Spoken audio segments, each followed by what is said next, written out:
शक्ति ज्ञान शक्ति शक्ति बोलो अवतार जगन्नाथ के बोलो శాకాంబరి దేవికి అమ్మా ఎవరు కూడా ఇప్పుడు పులి జీవాలకి రావద్దమ్మా 5 నిమిషాలు కూర్చోవాలి మీరు వంశ సస్యంగా అపవాద సస్యంగా 3,000 పడతానే ఉంది మన కార్యక్రమం ఇది. ఈ రోజు దానికి వ్యతిరేకంగా ఉక్కుబాట అంటే భక్తుల్ని పరీక్షిస్తారు అమ్మవారు. మనం వానకు కానీ గాలికి కానీ ఎండకు కానీ ఉడుకు కానీ బెదరము అదరము అమ్మవారు బత్తోటి చాలని చెప్పి మీ అందరూ ఇలా కూర్చున్నందుకు ఒకసారి మీ అందరికీ కూడా చప్పటి క్లియర్గా పెట్టుకుంటే అమ్మవారు ఆశిస్తులు అందుకే మరి అదేవిధంగా మునిజీవారు వస్తున్నారు. కార్యక్రమం ప్రారంభమవుతుంది. వివిధ గ్రామాల నుంచి హస్తగా అధినేతలు హస్తగా సభ్యులు అమ్మవారి భక్తులు అందరూ కూడా విచ్చేస్తారు. శివాలయ దర్శనం పైన కొత్తగా వచ్చిన చాలా మంది ఉన్నారు. శివజ్ఞాన మందిరం అని చెప్పి పైన స్వామివారు ఉన్నారు. ఆ స్వామివారిని కూడా దర్శనం చేసుకోవాల్సిందిగా కోరుతూ ఉన్నాం. ఇంకొక 2 నిమిషాలు గురుజీ వారికి రావడం జరుగుతుంది. మహాగణాధిపతి నమః, శివాయ నమః. జన్మించినటువంటి తల్లిదండ్రులకి అలాగే ప్రదేశానికి వచ్చినటువంటి మాధవపట్నంలో సద్గురు త్రినాథ గురుజీ గారు వారి పాదాభివందనాలు. అలాగే అమ్మలకి అందరికీ అమ్మలు 3 అమ్మలు ఇక్కడ కూర్చున్నారు జగన్మాతలో. ఈ బిడ్డ భేదం నాట్యమమ్మా మీరందరూ మహావృక్షాలు అయిపోయారు. ఇగో మాట చెప్తాను నేను, మీలో చాలా మంది చదువు వచ్చిన వాళ్ళు ఉన్నారు. దయచేసి మీ చుట్టాలు ఉంటారు వేరే పల్లెటూరులో, ఆ సత్సంగాలు అవి ఉండవు. కొంతమంది మీరు వెళ్ళినప్పుడు ఈ సత్సంగ సాధన పుస్తకం ఒక బుక్కే, ఆ పుస్తకం ఒక్కరు పట్టుకెళ్ళండి.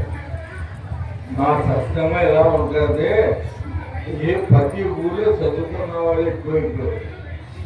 ఆ చదువుకున్న అమ్మాయిని, ఆ తల్లిని కానీ ఆ పెళ్ళైనని కానీ ఇగో ఎలా చెయ్యాలి అని చెప్పి కొన్ని సత్సంగాలు మీరందరూ మేధావంతులు, సామాన్యులు కాదు, మహాశక్తివంతులు.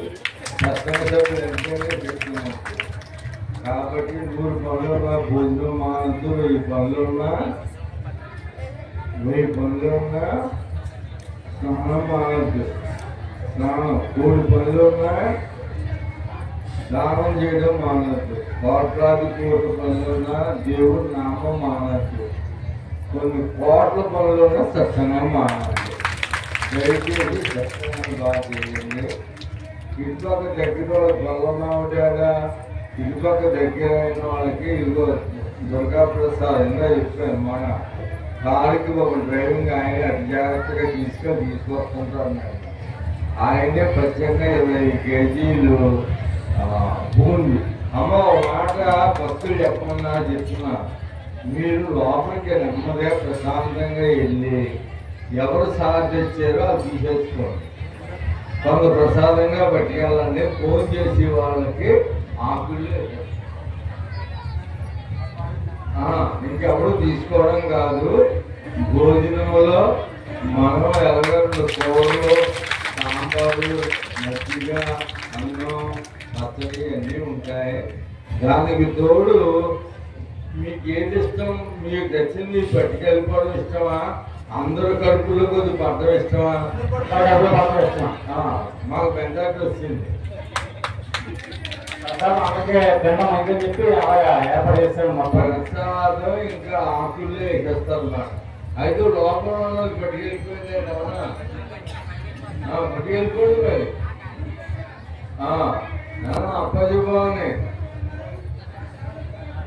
చంద్రబాబు. అదే చూడు, మళ్ళీ భక్తులు ఎప్పుడైపోతారో దేవుడా చూస్తున్నారు. ఎందుకంటే అయిపోతున్నా పేరు మీ ఊరు, పేరేమో జోలే పని ఉంది, ఊరేమో పెద్దాపురం, మైదమ్మ, కాండవరం, మోకాలమ్మ, తర్వాత కొవ్వూరు, వకాలమ్మ, వాలహీదేవి, అలా కొంచెం తెచ్చుకుంటే దానికి ఇక్కడ ఐశ్వర్య గుడి, ఐశ్వర్య పరిపూర్ణ సార్ చూస్తాం. అక్కడికి వీళ్ళందరూ సిద్ధమై ఉన్నారు. ఈ గౌరవం భోజనం చేసి వెళ్ళిపోవడం అని చూస్తున్నారు. అప్పుడు బంతి అయిపోయినట్టుందండి.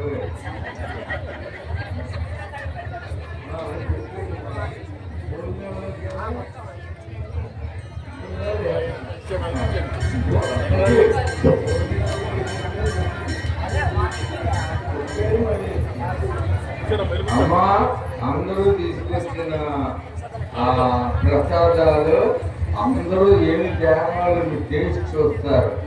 అబ్బా ఊరించి వచ్చిన్నారు ఇవి అలా దేనికి పూనికి కానీ దయానికి కానీ లోటు లేకుండా మీరు ఈ మహోత్సవం శ్లోకాలు ఉంటే కానీ అవుదమ్మా. కొంతమంది భక్తులు ఇక్కడ ఇస్తారు మన గణకి పేరు రాసి కాగితం, అక్కడ కాగితం పుస్తకాల దగ్గర రాస్తారు. వాట్సాప్ నెంబర్ ఉంటే కూడా పుస్తకాల దగ్గర చెప్పండి. ఆశ్రమంలో ఏం జరుగుతున్నాయో అన్నీ మీకు తెలుస్తాయి. తర్వాత శుక్రవారం మంగళవారం జాతకం అంటే ఏ ఎక్కడ పుట్టారు, ఏం చేయాలి, ఏ పని చెప్తారు, వాడికి తెలుసున్నాయని వాళ్ళు చెప్తారు. ఎప్పుడైనా ఒకసారి వచ్చాము మరల పని అయిపోయిందంటే రాకండి, పని అవ్వలేదంటే రెండు ఇష్టం. ఏదైనా ఎక్కడ చెప్తే అక్కడికి వెళ్ళండి. అందరూ పచ్చి సేవకులు కూడా వచ్చారు ఇక్కడికి. అందరికీ నమస్కారం. నాన్న మాట్లాడిస్తారా?